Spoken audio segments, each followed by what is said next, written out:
मेरा नाम है हरिया, मैं काम करता हूँ बहुत बढ़िया, खाता हूँ खाना और रोज गाता हूँ गाना। अरे यार, आज तो बहुत देर हो गई। इस खतरनाक जंगल को देखकर तो मेरे हाथ पैर ठंडे हो गए हैं। अगर मैं वक्त पर गांव नहीं पहुंचा तो मालिक बहुत नाराज हो जाएंगे। तभी हरिया को एक आवाज सुनाई देती है। सुनिए हरु जी। अरे, ये आवाज किसने दी? तभी हरिया को सामने कुछ दूर एक औरत खड़ी दिखाई देती है। अरे भाई, ये औरत अकेली इतनी रात को इस जंगल में क्या कर रही है? चलकर पूछना पड़ेगा। फिर हरिया अपनी बैलगाड़ी उस औरत के सामने लाकर रोक देता है और उससे पूछता है। अरे सुनिए, आप इतनी रात को इस खतरनाक जंगल में अकेली क्या कर रही हैं? तभी वो औरत मीठी आवाज में कहती है, अरे हरु जी, आप आ गए। मैं कब से आपका इंतजार कर रही थी। वैसे तो यहाँ से काफी लोग गुजर चुके हैं, लेकिन मैं खास आपका इंतजार कर रही थी। अच्छा, तुम सच कह रही हो? मुझे तो यकीन नहीं हो रहा है। वो क्या है ना, आज तक किसी ने मुझसे इतने प्यार से बात नहीं की। हाँ हाँ हरु जी, मैं सच कह रही हूँ। अब देर मत करिए और जल्दी से मुझे मेरे घर तक छोड़ दीजिए। हाँ हाँ, कौन सी बड़ी बात है, अभी छोड़ देता हूँ। आप मेरे पीछे बैलगाड़ी में बैठ जाइए और मुझे रास्ता बताते चलिए। फिर वो औरत हरिया की बैलगाड़ी में बैठ जाती है और हरिया बैलगाड़ी हाँकता हुआ आगे चल पड़ता है। फिर उस औरत के बताए हुए रास्ते पर चलते चलते हरिया बैलगाड़ी लेकर एक काली गुफा के आगे आकर रुक जाता है।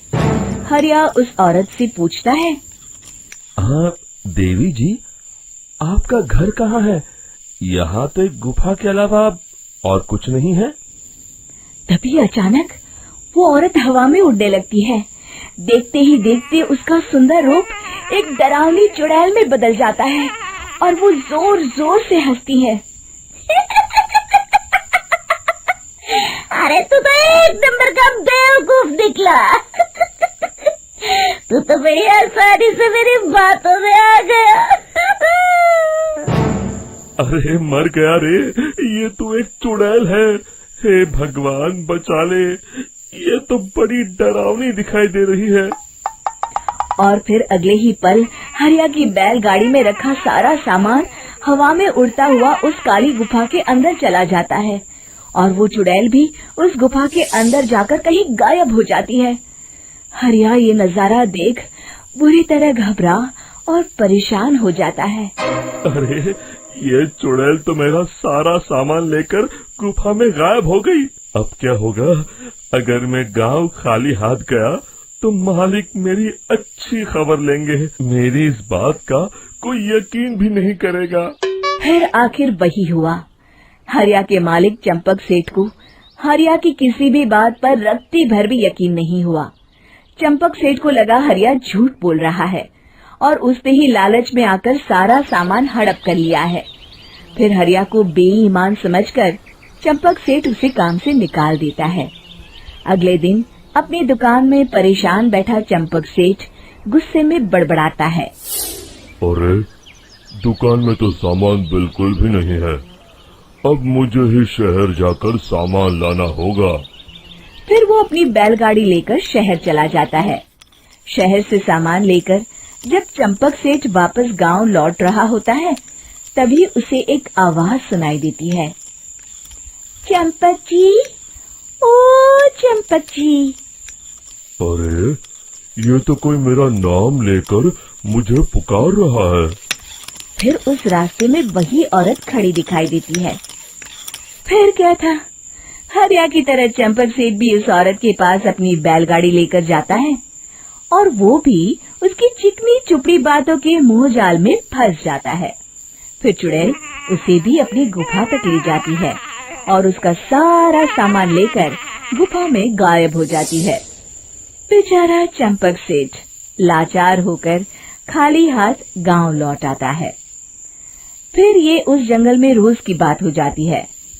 जो कोई भी शहर से कुछ लेकर गांव की तरफ लौटता, वो चुड़ैल उसे बेवकूफ बनाकर उसका सारा सामान लेकर गुफा में गायब हो जाती। एक दिन हरिया एक लकड़हारे को उसी जंगल की तरफ जाते हुए देखता है। फिर हरिया उसे रोकते हुए कहता है, अरे भाई, क्यों अपनी मौत को दावत दे रहे हो? मेरी बात मानो, आगे जंगल में मत जाओ, वहाँ एक बड़ी भयानक चुड़ैल रहती है।